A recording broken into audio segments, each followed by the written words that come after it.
আপনাদের মোবাইলের অ্যাপগুলো আনইনস্টল করার পরেও সেই অ্যাপসগুলো আপনাদের মোবাইলে থেকে যায়, যার কারণে আপনার মোবাইলের স্টোরেজটা অনেকটা ফুল হয়ে যায় এবং আপনার মোবাইলটা অনেকটা গরম ও হ্যাং হতে লাগে।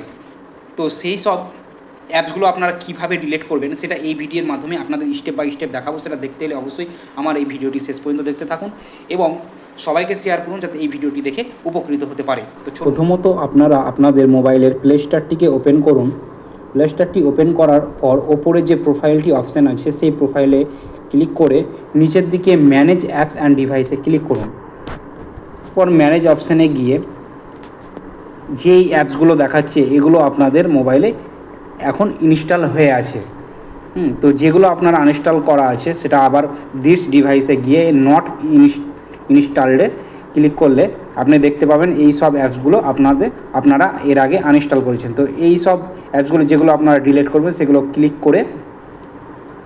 করে দিন। দিয়ে ওপরে যেই ডাস্টবিন অপশানটি আছে সেখানে আপনার ক্লিক করলেই সেই অ্যাপসগুলো আপনাদের ডিলিট হয়ে যাবে। ডিলিট হয়ে গেলেই আপনার মোবাইলটা অনেকটা স্মুথলি চলবে এবং আপনার স্টোরেজটা অনেকটা খালি হয়ে যাবে।